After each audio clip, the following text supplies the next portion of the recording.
درود به شما بهترین ها. امیدوارم حال دلتون و لباتون خندون باشه. در این ویدیو میخوام در مورد غذاهایی صحبت کنم که به طور بالقوه میتونن میل جنسی رو هم در مردان و هم در زنان افزایش بدن. یعنی مواد غذایی که اثر تقویت جنسی دارند. تستوسترون هورمونیه که تمایل داره میل جنسی در مردان و در زنان رو افزایش بده. البته در مورد خانم ها اونا به تستوسترون زیادی نیاز ندارند، چون اگر بیش از حد تستوسترون داشته باشند و یا سایر آندروژن ها رو، موهای صورتشون بیشتر میشه، صداشون کلوفتر میشه، موهای سرشون شروع به ریختن میکنه و خیلی مسائل دیگه. پس در این ویدیو برای ایجاد یک تعادل مناسب به شما اطلاعات خواهم داد تا میل جنسی شما بدون عوارض جانبی بیشتر بشه. اگر عضو کانال من نیستید سابسکرایب کنید، زنگوله کنارش رو هم روی آل قرار بدید تا ویدیو بذارم بهتون خبر بده. قبل از معرفی غذاهایی که میل جنسی رو افزایش میدن، همین اول ویدیو میخوام شاه کلید بهبود میل جنسی و افزایش هورمون‌های تولید شده توسط غدد جنسی تخمدان و بیضه ها رو به شما تقدیم کنم. شما هورمون‌های زیاد و مختلفی دارید، اما اون دسته از هورمون‌هایی که هورمون‌های جنسی در نظر گرفته میشن از چی ساخته شدن؟ از کلسترول ساخته میشن. یعنی دقیقاً این چیز بدی که احتمالاً برای مدت طولانی ازش دوری میکردید، چون میگن که کلسترول برای قلب و عروق خطرناکه و باید ازش دوری کنید. اما در واقعیت کلسترول هدف و نقش بسیار مهمی داره و واقعاً بدن شما خودش روزانه مقدار زیادی کلسترول تولید میکنه. 75% از کل کلسترول موجود در بدن شما در همون بدن شما ساخته میشه و 25%ش از چیزی که میخورید وارد بدنتون میشه. حالا هورمون هایی که از کلسترول ساخته میشن کدومان؟ استروژن، پروژسترون، آندروژن، تستوسترون، کورتیزول و آلدوسترونه. اینها هورمون هایی هستن که از چی ساخته میشن؟ از کلسترول. حالا اگر شما رژیم غذایی کم چرب داشته باشید چه اتفاقی میفته؟ بدن شما گرسنه کلسترول میشه و همین عوارض جانبی داره. مورد اول افسردگی است. افسردگی سراغتون میاد، احساس استرس بیشتری خواهید داشت، تحمل شما کمتر میشه. داشتن استرس باعث مشکلات مربوط به خواب هم میشه. همچنین تحریک پذیری شما در مواجهه با شرایط تنش‌زا بیشتر میشه. استرس هم 100% روی میل جنسی شما تأثیر میذاره. مورد بعدی سنگ کیسه صفرا هست. چرا؟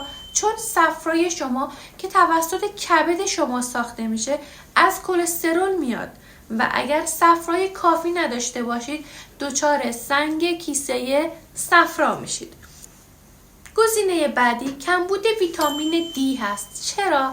چون ویتامین دی هم از کلسترول ساخته میشه. همچنین برای تجزیه ویتامین های محلول در چربی به صفرایی که از کلسترول ساخته میشه نیاز دارید. یعنی نداشته باشید باید قید ویتامین آ، ای، دی و کا رو بزنید. ویتامین دی نقش کلیدی در میل جنسی مردان و زنان داره. گزینه بعدی نفخ هستش. چرا؟ چون بدون وجود کلسترول و چربی در بدن غذا به سرعت زیادی از سیستم گوارش شما عبور میکنه. پس زمانی که غذا رو تجزیه کنند نخواهند داشت. حالا زمانی که غذای شما میزان چربی مناسبی داشته باشه این غذا خیلی آهسته تر از سیستم گوارش عبور میکنه. بنابراین آنزیم های گوارشی فرصت کافی برای تجزیه غذا رو دارند و از نفخ جلوگیری میکنند. گزینه بعدی کوچک شدن مغز هست. این دیگه چرا؟ چون 60% از مغز شما از چربی و کلسترول ساخته شده و بیشتر سیستم عصبی شما از چربی ساخته شده. گزینه بعدی و آخرین گزینه چیه؟ کاهش میل جنسی. چرا؟ تمام اون 5 گزینه قبلی که روی میل جنسی تأثیر منفی میذاشتن به کنار، کاهش کلسترول سطح تستوسترون رو هم کاهش میده و همین به نوبه خودش میل جنسی رو هم کم میکنه. عزیزان دلم، کلسترول رو شما فقط از محصولات حیوانی دریافت میکنید، یعنی از زرده تخم مرغ، کره، گوشت، ماهی، غذاهای دریایی و اینها. از کلسترول که بگذریم، هر چیزی که استروژن رو بیش از حد افزایش بده باعث کاهش تستوسترون و کاهش میل جنسی میشه. مثل لبنیاتی بیش از حد به طور بالقوه به شما استروژن بیش از حد میده. حالا بریم سراغ مواد غذایی که میل جنسی رو در شما افزایش میدن. مورد اول پسته هستش. پسته سرشار از اسید آمینه‌ای به نام آرژینینه. پسته همچنین سلنیوم هم داره، نه تنها برای باروری، حتی برای داشتن سطح خوب تستوسترون هم مفیده. گزینه بعدی زعفرانه. مردم ما همیشه از زعفرون استفاده میکردن، اما امروزه به دلیل قیمت زیادش متاسفانه خیلی کم شده مصرفش.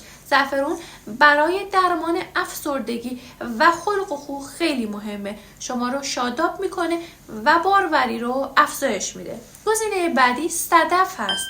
حالا چرا صدف؟ برای افزایش میل جنسی، چون از بین تمام غذاهای موجود صدف‌ها بیشترین میزان زینک رو دارن و زینک یکی از قوی ترین مواد معدنی برای افزایش سطح تستوسترونه. همچنین صدف سلنیوم هم داره. گزینه بعدی مارچوبه هست. در مارچوبه یک ساختار استروئیدی طبیعی داریم که به افزایش سطح تستوسترون کمک میکنه. مقدار بالای ویتامین ای در مارچوبه جریان خون اکسیژن رو به اندام تناسلی شما افزایش میده. گزینه بعدی قهوه هست.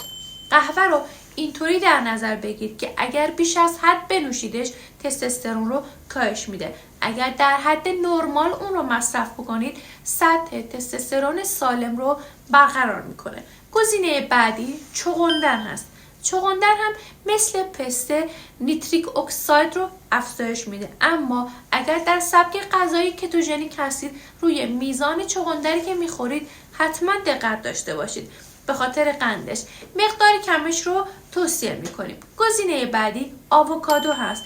آووکادو سرشار از ویتامین B6 هست و به حفظ تعادل سیستم عصبی شما کمک میکنه.